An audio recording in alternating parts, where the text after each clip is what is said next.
What's up, everybody? Thralls here once again. I'm Necrotic Nick. I'm Jammin John. And we have yet another album review, and one that, well, I just wanted to expose him to this band because I've listened to this band, at least their last album, and I was like, this is exactly what I would call a Jammin John band. He's not lying. It's distant, it's loud, it's crazy, the atmosphere feels unnerving, and the band in question is Blindfolded and Led to the Woods. What a lovely name. I'm not gonna go, you can't make me. Anyway, the name of the album, and I'm just gonna read it because it's a fucking sentence.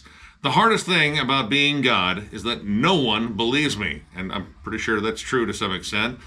Either way, this also comes out on the 10th of October on Prosthetic Records. This band formed in 2010 in New Zealand. This is their fifth album. I, again, got into them with their last album, Rejecting Obliteration. That came out in 2023 and honestly was close to being a year-ender for me. Like, I kind of heard it a little bit later in the year and I was like, I don't know if I've had enough spins with this one. But I really enjoyed their sound. It was technical, it was atmospheric, it was distant, it was fucking insanely heavy. And that's what I kind of pitched him with. It's tech death. This band used to be kind of a goofy deathcore band. Like, their first EP was called Armed to the Teeth with Jelly Beans. And their first long play, their first LP, was called My Vaseline Diaries. I'm sure all the pages stuck together on that one. Yeah, this is my first sit down with this band. I'd never heard these guys. I've definitely heard of them, but I've never heard them. I just figured Blindfolded and Led to the Woods was probably a pretty heavy band. You kind of have to be with a name like that. But yeah, I didn't really know what to expect. But once again, it's one of these bands where I've never heard this band, but I've heard many things like this band. This harkens back to a lot of things I used to listen to probably 15 to 20 years ago. And getting right into it, we start off with Arrows of Golden Light, which is the longest track on the record, comes in at 8 minutes and 31 seconds. Starts off with some chattering, some electronic noise. It's rather creepy and rather unsettled, which is a vibe you're going to get throughout the record. It really just kind of grabs you. Like, the setup for this isn't what you think the rest of the album sounds like. Like, it's got an acoustic melody, it's dissonant, but it's clean, and at this point in the game, it's not necessarily unnerving. And then it gets a little harmonized, and then it's techie insanity. I was just like, man, if the Zenith Passage was a mathcore band, this would be it. Yeah, I mean, that's pretty fair. I don't know, the opening to this instrumental build-up is strange, and I guess it kind of depends on, like, what you associate it with. Like, initially I thought, like, yeah, this kind of sounds like a really haunting, like, Radiohead piece. And in that way, it kind of felt a little bit more, like, depressing, more, like, distressed. Mm-hmm. But then I started associating it with, creepy noises you would hear in a almost abandoned hospital in Silent Hill, and like, no, this is nightmarish. And then the song really starts. Man, this band is atonal and sludgy and dissonant and technical as hell. As you brought up, like, the Zenith Passage and mathcore, one of the first things that I wrote in here, like, this album, this band, possibly, if this is the sound they're doing, going forward, is almost like that weird, uncomfortable spot between tech death, dissonant death metal, and mathcore. Like, Coalesque and, like, fucking Necrophagist and, like, Gorguts. Whirled together in a very, very uncomfortable fucking mix, and that is exactly this. This album is uncomfortable, it's weird and angular, it comes at you from all directions, and it pulls and pushes you in every conceivable fucking way. This thing is out to fucking just fuck you up. To me, it kind of felt like being in a blender, but you were never close enough to the blades, but you could see them. Like, your feet at all times were dangling mere inches, like a half inch above the blades, and you were just hanging there, spinning, and you might die, but you didn't. But you might. And that's kind of what this record is. For the most part, I get reminded of things like the Red Chord and Car Bomb, and just, I want to see the dry erase board that this band has to write these songs. Like, I guarantee you it's some sort of crazy mathematical formula that I can't do. I flunked math. I don't think it's a dry erase board. I think it's an ancient tome that has to be, like, unlocked by like a key that's dipped in fucking goat's blood or something like that. Maybe. There's very little on here that I would call contemporary, though. Like towards the end of the album, I feel like grooves started settling down a little bit. Either that or, you know, my ears got used to the unbridled chaos that had been delivered throughout most of the album. When this album isn't, you know, throwing like bonkers blast beat patterns in here and like weird drum patterns in general, it is just hitting you over the head with these like giant sludgy breakdown grooves. The guitars on here are thick. They are so goddamn heavy. Same with the bass. It's like this weird, just kind of like gross fuzz in the background. And vocally, I really like the vocal dynamics on here. They come at you from all angles, much like everything else does on here, but they're delivered in different ways. You get deep death metal growls, you know, occasionally like more brutal death metal growls, shouts, you know, occasional mutterings in the background. Hardcore barks, yelling. Sometimes you get this crazy vocal layering, like on the song 600 milligrams. I'm not sure 600 milligrams of what. My guess from that song would be probably something psychedelic. PCP. It could be, I don't know. But there's a part in the song where there's like this electronic swirl effect that goes on and everything cuts out. And then there's probably, I don't know, 10 different layers of like chattering voices. Oh, it's unnerving as hell. Like, some of them you can really make out. Some of them are screaming their guts out. Some of them are just talking and kind of like a, I don't know, like the crazy speech patterns that like Harley Quinn has. Like, oh, nothing nice will come out of this. She's just about to hit me with a fucking hammer. Totem has like a desperate spoken word section in it where you can steadily feel the energy well up behind this just absolutely twisted, dark breakdown. And man, the riffs on here are hard to even like kind of describe because A, they're frequently changing. Like, this has some of the most jagged transitions I think I've heard this year. Or they're just constantly elastic. Like, they're being stretched, they're being twisted, they're manipulated by different filters on here. Like, this and the drum work are where the big car bomb sort of like, you know, comparisons come. Also, I'd say like Veil Burner too, the red chord construct of Leth, if anyone's familiar with them. Very, very similar too. But there are moments in here where I'd say like it lets off, not the gas, but more like, I don't know, the boot that's on your throat. And kind of gives you like some like steady, like solid grooves. Black Orchids in particular, that one stays a little bit more like groove laden. Like, yeah, you do get like the occasional blast beat patterns, but they're a little bit more rooted in contemporary tech death, I guess you could say. But there's a lot of like really interesting grooves, really cool riff patterns, like some solid hardcore and death metal sections on there, and moments where it kind of opens up a bit and lets you hear like how clever the syncopation is. Because my God, you know, as crazy and as chaotic as this album sounds, it's ridiculously tight. Yeah, they're on it. They're on it at all times. There's not really any point, even when they let up on the boot on your throat. Those transitions, as jagged and as crazy as they are, they're all dialed in. Like, I didn't feel at any point that the music got away from the band. Because sometimes I think when music is this crazy, sometimes you're even like, I don't even know if they meant to do that, but I think everything is coldly calculated here. I don't know, there's some points on like the song Red where I feel like the drummer, with all the transitions and all the beats that he's doing there, he's trying to outrun the rest of the band, but they keep following him. Like, I don't know, some fucking slasher with a hatchet. That seems absolutely appropriate for this. But that constantly churning sort of nature of this, like, sometimes that'll put me off. Like, sometimes that's just like too much and I'm like having difficulty absorbing this. This kind of drew me in a lot. It's these frequent breaks in atmosphere. Again, like the constant shifts in vocal styles, riff styles.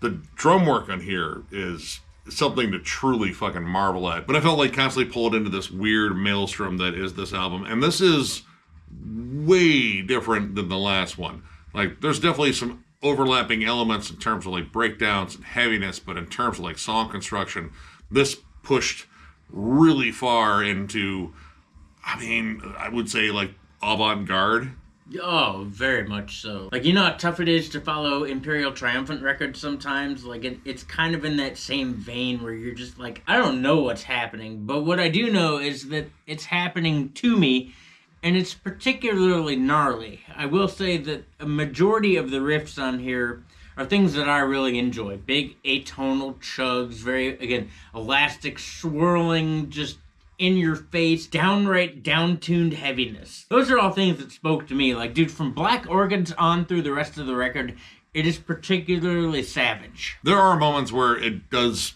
I don't know, like have some things that resemble a melody or like a bit of a hook. The title track towards the end of the song, there's this repeated like kind of like fuzzy melody, and I feel like it's like extra drenched in like this fuzzy atmospheric filter. There's a cool refrain to it. It has like a more steady groove to it, or like steady for them. And it does generate like just a little bit of a hook. But everything, again, is like perpetually shifting. Occasionally you get these weird atmospheric breaks where, like just a moment like, oh, wow, that sounds like someone just slipped, 10 seconds of a fucking Radiohead song into someone's playlist, and then like, oh no, we're done with that. Yeah. It's on to the next thing. But when it does come together in terms of like being both like a little bit hookier and still generating this overwhelming, suffocating, dark vibe that this album is pretty damn good at generating, the last track, Coalescence. I think it's honestly the best track in the album, and it is one of the most unnerving. It bookends itself with almost pleasant melodies. Almost. And, like, me being me, after listening to the rest of this album, was like, nah, that's a fucking trap. I fucking know it. Well, yeah, because it starts off with what appears to be this, like, bright acoustic melody. It's probably one of the calmest moments on the album. But as you get into what this melody is, you notice that, wait, that's descending. Oh, wait a minute, those are counter harmonies. And you're like, oh, shit, here we go. And then it just breaks into what I would say is probably one of the heaviest, darkest moments on the record. That riff that it comes in with when it gets heavy, it's just immediately, you're just like, oh. Oh, it's like a tidal wave of darkness. It's slow, it's lurching, it's menacing, and how it builds into the, next waves of chaos that come. Oh, dude, it's just like the immediate fucking pace hitter. Like, this is your atmosphere. It doesn't matter. It's going to fucking swallow you up fucking whole. But as the song goes on, like, there's a lot of really cool transitions in it. Big, hefty, brutal grooves. I love all the lurching riffs on there. There's even some more, like, traditional tech death moments on there. Like, some stuff that might, be found on, like, a Faceless album or whatever. The whole song is still chaotic. It's still violent, but, like, its chaotic, violent path is a little bit easier to follow, or at least so I thought up until the end of it, where all of a sudden I'm greeted to clean female vocals. They're very haunting, they're very alluring, and the music progressively gets cleaner, but, the chords are still very much like, sinister, minor, dark chords. Again, it's a trap. I fucking know it. The song didn't just let up waterboarding me for the last 7 minutes just to go like, oh no, you can just walk out of this building. Right, you'll be fine. It's fine. There's literally no one waiting outside that door with a sledgehammer to take out your kneecaps. It actually kind of reminded me of the movie Shutter Island with Leonardo DiCaprio, where, you think he's off the island, you think he's escaped the asylum and all is well, but no, he's still in the asylum. He never got out to begin with. There was no leaving at all. And that's kind of what this record is. Yeah, this whole album was quite a listen. Like, it is suffocatingly dark, unbelievably technical. You know what? I mean, surprisingly, at moments, very listenable, but I mean, this is like some like next level shit. Like, again, this is a little bit close to the avant-garde side. And while I didn't like get into all of it, because like initially, like, I do think some of the songs in here are so jarring and so jagged that they're really difficult to get a hold of. But as this album went on, like, namely from the title track all the way to the end, like, okay, things are starting to kind of gel here a little bit more. And you can kind of feel the album, like, not necessarily like calming down, but revealing itself to you in all its dark intention. Maybe that's it. I don't know. Personally, like, I ended up really digging this. I don't know if I like it more than the last one, because that one, I think, is a little bit more listenable, but I am impressed at how heavy and dark this is. I guess one thing I might be able to knock it on outside of the just overall chaotic nature of this and how hard some of it is to get a hold of was, while the guitar tone is definitely heavy, I thought that maybe the mix could have used a little bit more grit on it to make it a little bit more unsettling. But as the record went on, I realized that, like, no, it's pretty insane as it is. I don't know if I would put grit on it, but it was just something in passing. I thought, like, man, if this was just a little bit grittier and a little bit swampier, this would be truly terrifying. So I guess it's not a knock. It's just something I noticed. I don't know if that's going to shave points off or not, but, like, I don't know. To me, it seemed a little bit too polished for as noisy as it was. But that could just be me. I hope they play this loud as fuck over PA systems and haunted attractions this year. Tell you what. People will fucking claw their own flesh off. Yeah. It'll be amazing and on the news. So overall, I'm going to give this 3.5 stars. I dig it. It's a solid, twisted, dark listen. Again, some of the elements got like a little bit too overboard in the beginning of the album. And it didn't necessarily start really gelling until like I was hit like the title track. But once it started to kind of come together, and you get that weird moment of like understanding how just twisted and dark it is in terms of like the composition and just the whole vibe of it. Like, I don't know, like there's some sort of like weird moment of clarity there that I just instantly kind of started falling in love with these songs. The last track being the best one in the album. But yeah, this is just chaos. Like, this is musical chaos, but somehow it makes sense. But yeah, if you're a big fan of, Car Bomb, Tony Danza Tap Dance Extravaganza, Construct of Leth, Gorguts, especially like later Gorguts, the Red Chord, stuff like that, check this album out. It's a wild fucking ride. I'm going to go ahead and give it 3 stars. I definitely dug it. I will admit that the first like 4 to 5 songs were just so incredibly hard to get a hold of. Like, don't get me wrong, I liked it. I like atonal dissonant riffing. That's something that will always be music to my ears, regardless of how twisted it is. But like the first like 4 or 5 songs reminded me of that episode of South Park where Cartman doesn't want to get vaccinated, so when he goes to the doctor and they try to give him a shot, he strips down naked and he runs around like a pig. And then he goes into the rodeo and they're trying to pin him down and he gets naked and he covers himself with grease and he runs around, and then they end up sticking his mom and he's upset because she's artistic. It was kind of like that. Like, it was just really, really hard to get a hold of, but it did start to gel kind of, I would say, around Black Orchids, really. From Black Orchids on through the rest of the record, it's where it really started to hit home, and even though it was disjointed, like, they kind of made it come together with this overall presence of being evil and dark and just absolutely savage. The drum work on here is insane. You, sir, I don't know who you are, I didn't look you up, but I'm probably gonna see if you have videos, because you, sir, are a goddamn madman. Nonetheless, this record is packed full of groove when you can pick up on it, and the riffs are particularly disturbing and really heavy. Kind of reminded me of Candiria with all the modal changes. Like, it goes from thing to thing to thing to thing to thing really quickly, and not all of them you would think would fit together, but they do kind of fit them well nicely. So overall, though, if you're into bands like Into the Moat, The Red Chord, Early Glass Casket, Car Bomb, some Beneath the Massacre, definitely some Meshuggah and some Nightmare mixed in there. If you're into any of that crap, you're probably really going to dig this. I'd recommend checking it out for yourself. So, if you enjoyed this review, give it a thumbs up, and if you are new to the channel, subscribe, because we do stuff like this all the time. We also have memberships. They're only 99 cents, and our Lone Perk is doing a members-only live stream, which we will be doing at some point later this month. We will definitely alert you as to when that will be. Either way, membership's the main way to support the channel. And if you would like to join up, there's a join button down there. And joining up is good. Otherwise, we will blindfold you and take you into the woods. Who knows what will happen out there. Yeah, guys, I don't know if that's what you want, to be honest. I sometimes don't want to go anywhere with this guy when I'm not wearing a blindfold. Oh, come on. We're just going to take him to, what would you call it? Your tickle fort? Jammin Judd's Tickle Fort. It's a real place. Check out Google Maps. We will not be going to the Tickle Fort, all right? The fact that he even knows that there is one is more disturbing, because I don't tell that to fucking anybody. Google Maps does. I've told one person, and that person's going to catch an ass whooping. Anyway, yeah, if you don't subscribe, it's not a big deal. we probably won't blindfold you and take you to the woods. I don't know. I'm not going to rule it out. If you don't subscribe, though, it's cool. We do non-members only live streams. We do a ton of album reviews, discography rankings, multiple discussion segments, Nick's never-ending collection updates, just all metal, all the time. We do it for you guys. All y'all. Thank you.